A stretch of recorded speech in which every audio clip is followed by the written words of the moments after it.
Nah, teman-teman, segmen 2 berarti saatnya Ustadz akan menjelaskan nih perihal pertanyaan ajaib anak ke orang tua. Ustadz, penonton udah pada nggak sabar, jadi Siap. lanjut Ustadz, silakan Ustadz. Terima kasih Mas Torik. Sama-sama. Alhamdulillah wassalatu wassalamu ala Rasulillah Sayyidina wa maulana Muhammad ibni Abdillah la haula wala quwata illa billah. Pemirsa Serit dimanapun Anda berada, Alhamdulillah dari Keranji melihat bukit kita ngaji lagi di Serit. Seksualitas ya yang harus kita arahkan kepada anak-anak kita. Apakah di Quran disuruh? Yuk kita lihat, wahai para orang tua. Di sini saya akan awali dengan firman Allah.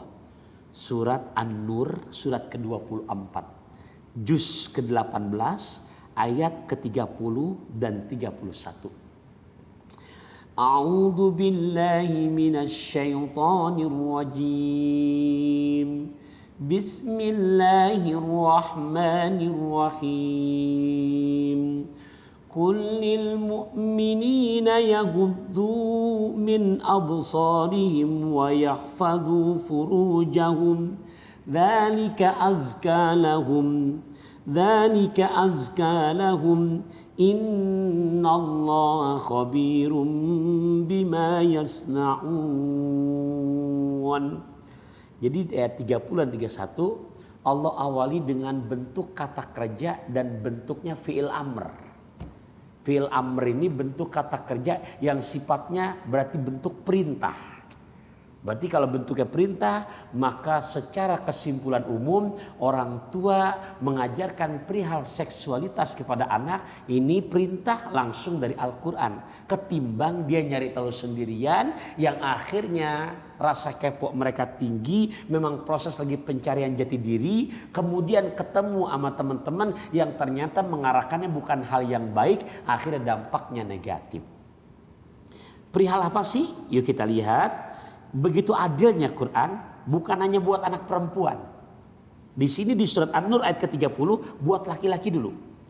Kul katakanlah ya Muhammad lil mu'minin kepada orang laki-laki yang beriman yaghuddu min absarihim hendaknya menjaga pandangan matanya wa yahfadhu furujahum dan menjaga kemaluannya. Kemaluannya. Kenapa? Dzalika azka lahum, yang demikian dikerjakan menjaga pandangan mata, menjaga kemaluan. Ya, kemaluan ala fitrah laki-laki, maka yang demikian itu adalah hal yang sangat suci buat mereka. Sungguh Allah mengetahui dengan apa yang kamu kerjakan. Berawal dari mata. Ya, sekarang mungkin lewat gadget. Karena apa-apa bisa ditemukan langsung, apalagi wifi-nya lengkap, kotanya penuh. Nah, tapi karena misalkan di dalam agama diatur mata itu bukan nggak boleh ngelihat, tapi hal-hal yang sifatnya diharamkan jangan dilihat, maka insya Allah, waduh, Quran memesankan begini, berarti saya walaupun teman saya ngelihat di YouTube begini-begini yang sifatnya dampaknya negatif, dia akan jaga. Kenapa? Nggak boleh haram. Karena nanti akan mencermin kepada perzinahan. Nah, dari mata disuruh jaga dalam Quran apa? Kemaluan. Karena dampak dari mata timbul di mana usia-usia muda rasa kepo tinggi, begitu ngelihat kepada lawan jenis matanya nggak bisa dijaga, yang timbul syahwat naik, kemaluan tidak terkontrol. Jadi perzinahan. Itu buat yang laki-laki. Buat yang perempuan ternyata di ayat ke-31-nya sangat tertil sekali.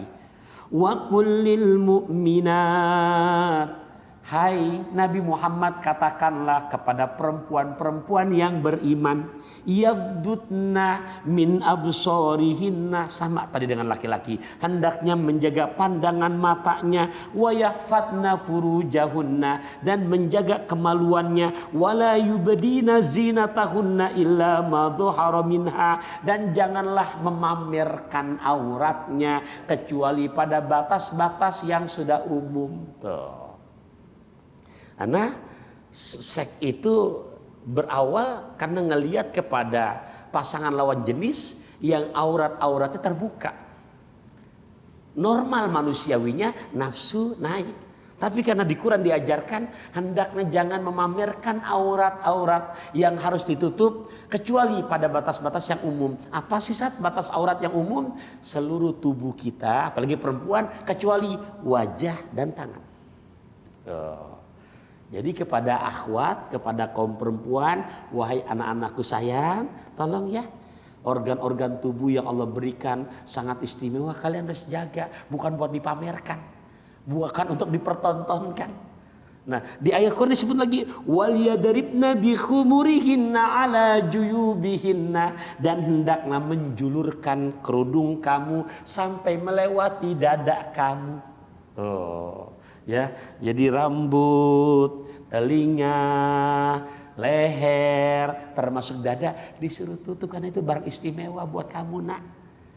Jangan buat dipertontonkan, jangan dijadikan sifatnya untuk hal-hal yang sifatnya boleh dipegang sama siapa saja. Julurkan, ya. Atau misalkan udah memakai, jangan sampai kelihatan lekak-lekuk tubuhnya. Kadang-kadang ada yang pakai hijab, kepala ketutup, kuping kemana-mana. Kadang-kadang kepala ketutup, kuping ketutup, leher ngablak. Atau mungkin kadang-kadang ketutup semuanya, tapi bentuknya ketat. Jangan. Itu barang berharga, bukan nggak boleh. Diatur lagi di sini, wala yubadina zinatahunna illa libuulatihinna. Nanti kalau sudah waktunya tiba, kamu sudah berumah tangga, boleh. Yang sifatnya kamu membuka hijab di hadapan siapa? Illa libuulatihinna, di hadapan suami kamu.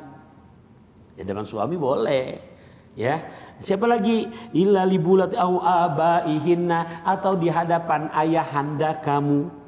Au aba ibu ulatihinna, di hadapan mertua laki-laki kamu. Bukan nyablak, boleh terlihat rambut.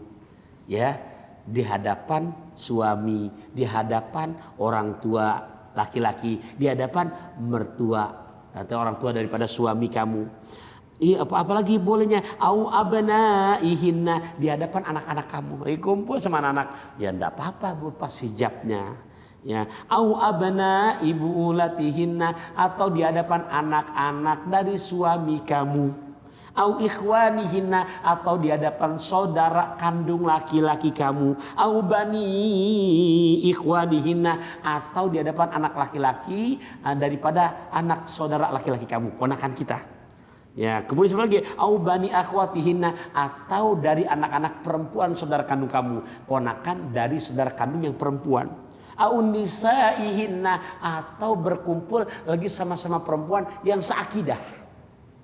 Ya, misalkan ibu mau olahraga, ada jumba atau mungkin ada sifat olahraga di rumah si fulan. Mohon maaf, ada suami kamu nggak ada lagi kerja. Jadi semua perempuan, oke silakan. Ya, dan juga yang seakidah oleh kamu. Atau apalagi di sini disebutkan au ma malakat aimanuhunna, atau di hadapan hamba saya kamu. Sekarang udah nggak zaman perbudakan. Awit tabiina ghairi ulir ibati minar rijal. Nah, ini yang berikutnya nih. Jangan salah. Atau di hadapan pengikut-pengikut orang tua kamu, berarti yang memang ikut orang tua kita padahal dia bukan mahram kita, laki-laki, tapi yakin memang udah nggak ada nafsu sama kita. Ini ayat ini yang ditafsirkan, banyak yang menafsirkan ini bolehnya namanya ini nih ya gay, bukan ya dari ayat ini yang dimaksud adalah untuk mereka-mereka yang sudah nggak mungkin nafsu sama kita. Awit tiflil ladina lam yazharu ala auratin nisa, atau di hadapan anak-anak yang masih kecil. Ibu lagi main di rumah temannya, emang suami temannya nggak ada, tapi ada anak laki-laki tapi masih balita. Sedemikian apik agama mengatur. Di sini menunjukkan bahwasanya urusan seksualitas bukan tidak boleh, tapi supaya kita menjalaninya untuk anak cucu kita sesuai pada koridor yang benar. Makanya kalau kita tambahkan lagi di surat ke-17 ya, juz ke-15 ayat ke-32 sampai rambu-rambunya, wala taqrabuz zina innahu kana fahisatan wa sa'a sabila, dan janganlah kamu sekalian mendekati zina. Jadi jangankan melakukannya, mendekatinya saja sudah tidak boleh. Ya, bukan nggak boleh berzinanya. Mohon maaf, zina cara yang ilegal. Di saat legal, cara sesyarat agama, berarti akad nikah itu diperbolehkan. Semoga kepada para orang tua betul-betul makin bijak dalam mengajarkan seksualitas kepada anak-anaknya. Ingat, ke Belgia ngajak mertua bekal roti dan korma. Bahagia hati orang tua ketika punya anak-anak mengerti peraturan agama.